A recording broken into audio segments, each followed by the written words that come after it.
वो मंजर हमने देखा।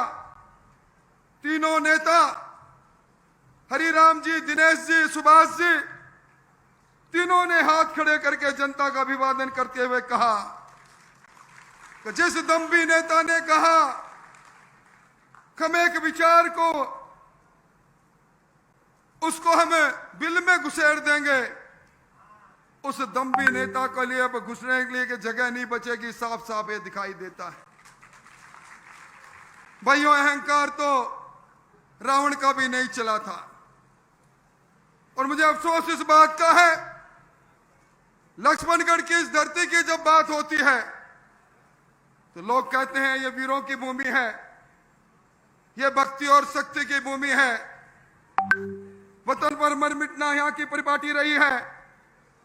बच्चा पैदा होता है तो जिगर में बारूद लेकर पैदा होता है, आत्मविश्वास के साथ जीता है, धरती का सीना चीरकर किसान अन्न भी पैदा करता है।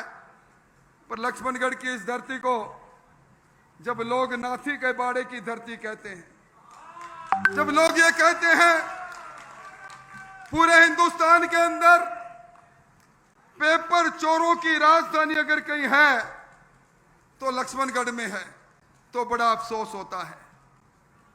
मुझे मेरे निर्वाचन क्षेत्र के 2-3 नौजवानों ने कहा कि हम उस चक्की को तलाश कर रहे हैं जिस चक्की के पीसे हुए आटे को खाने पर एक साथ एक परिवार में 4-4 आरएस पैदा हो जाते हैं।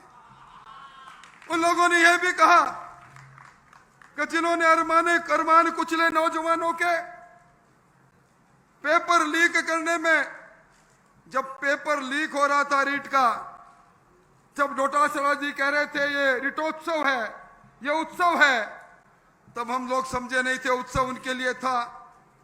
उनको मालूम था पेपर का उद्योग चल निकला है, अब नोटों की बरसात होगी, और उसके बाद क्या हुआ क्या नहीं हुआ ये सब आपने देखा है। भाइयों, मैं तो एक ही बात कहने आया हूं, ये धरती, जिस धरती ने स्वाभिमान के लिए सब कुछ किया, अब इसी धरती से अगर ये लाल डायरी की सरकार विदा नहीं होगी तो कब विदा होगी। अभी घनश्याम जी ने कहा ये सरकार के बारे में, डपोल संघों की सरकार, और मैं कहूंगा ये सपनों के सौदागरों की सरकार है। यह सरकार सर्कस सरकार है। कभी आपने सुना मुख्यमंत्री अपने सारे विधायकों के साथ 34 दिन तक 5 सितारा होटल में संगीनों के पैरों में बैठ जाए?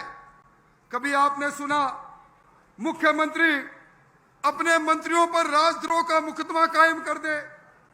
कभी आपने सुना जिसके हस्ताक्षर से, जिस पीसीसी के चीफ के दस्तखत से मुख्यमंत्री जी ने पिछला नामांकन में अपनी टिकट भरी थी, उस पीसीसी के चीफ को, सचिन पायलट को नक्कारा, गद्दार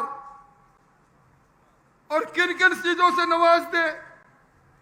ये भाइयों, अब सरकार चेती है।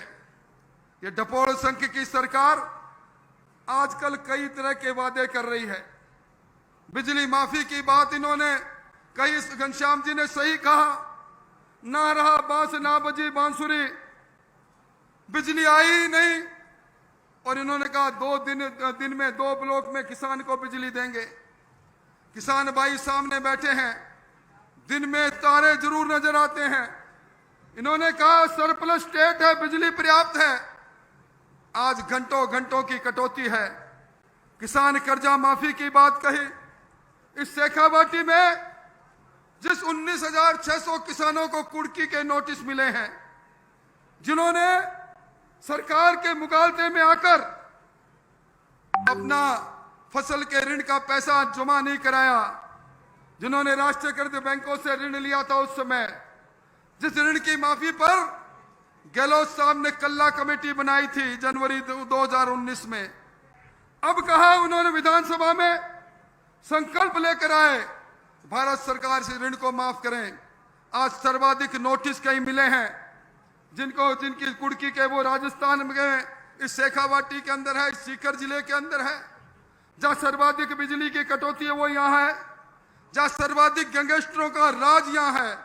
जहां थाना कचहरी नीलाम हो रही है वो यहां है, जहां अहंकारी रूप से जो कह दे कुछ भी, गुस्सा आता है तो न जाने मैं क्या कर देता हूं।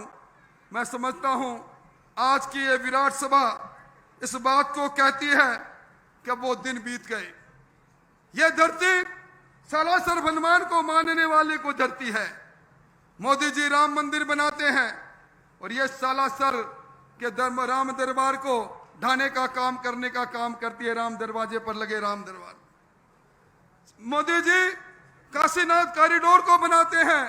ये राजगढ़ के अंदर, अलवर के अंदर 500 साल पुराने शिवलिंग को कटर से काटते हैं। आज किस प्रकार का वातावरण बना है। हनुमान जयंती पर धारा 144 लगती है। हनुमान की पताका उदयपुर में लगा दी तो उन पर मुकदमा कायम होता है। पर इस सरकार ने हनुमान जी से पंगा लिया है। भाई हनुमान जी से पंगा, हनुमान जी से पंगा रावण ने लिया था। मंदोदरी ने बहुत कहा था कि हनुमान जी अशोक वाटिका में आ गए हैं, इन्हें छेड़छाड़ मत करो, ये देवत्व को प्राप्त किए हुए वानर के वेश में है। रावण ने नहीं माना, हनुमान जी के पूंछ पर आग लगाई तो धू धू करके लंका को भी हनुमान जी ने जला डाला। इस सरकार का तो जलना तय है। इस सरकार, ये लाल डायरी के अंदर काले हरफों में लिखा हुआ इसका भ्रष्टाचार है। आपने सुना कभी सचिवालय के अंदर फाइलों की जगह पर नोट मिलेंगे, सोना मिलेगा। अरे जल जीवन मिशन में 22,000 करोड़ का घोटाला कल के अखबार में पड़ा होगा, छापा पड़ता है। 8 किलो सोना मिलता है अधिकारियों के लॉकर के अंदर, 6 करोड़ रुपए मिलते हैं। इस लूट और झूठ की सरकार को विदा करना है, जिस सरकार के चलते हमारी महिलाएं सुरक्षित नहीं, सुबह से शाम होती है। हमारी 17 अबलाओं की इज्जत राजस्थान में लूटी जाती है, 7 हत्याएं हो जाती है। और मेरा तो दिल उस वक्त काम पड़ा जब सीकर के अंदर राजू ठेठ की हत्या के बाद में उन गैंगस्टरों ने एक किसान अपने बेटी को, जो मेडिकल के अंदर डॉक्टर बनने के लिए अपने कमाई का पैसा देने आता है, गोली का शिकार हो जाता है। उस लाश में, पिता की लाश पर बेटी को लिपटे हुए वो तस्वीर जब आंखों में आती है, मन शिहर उठता है। ऐसी नालायक सरकार को विदा करने के लिए आप सब लोगों को इस लक्ष्मणगढ़ में इस अहंकारी रावण के रूप में गोविंद जी डोटासरा कई प्रकार की चुनौती देते हैं।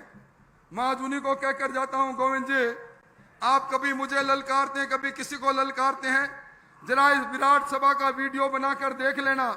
आप किस बिल में घुसोगे वो बिल भी नहीं मिलेगा। अब आपकी विदाई तय है।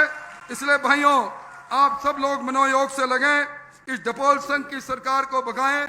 आज इस सभा के अंदर अकलियत की बहनों को देखकर बड़ा अच्छा लगा। ट्रिपल तलाक के नाम से उनकी जिंदगी को ठीक करने वाले नरेंद्र मोदी जी, इस मुल्क को ऊंचाइयों पर पहुंचाने वाले नरेंद्र मोदी जी, बिना मांगे आपको उस किसान सम्मान निधि देने वाले नरेंद्र मोदी जी, और जो डबल इंजन को सरकार को बनाने के लिए आप सब एक हो, बड़ा अच्छा लगा। एक ही संकल्प है, ना तेरा है ना मेरा है, ये कमल का फूल हमारा है। इस संकल्प के साथ आगे बढ़े। बहुत बहुत धन्यवाद।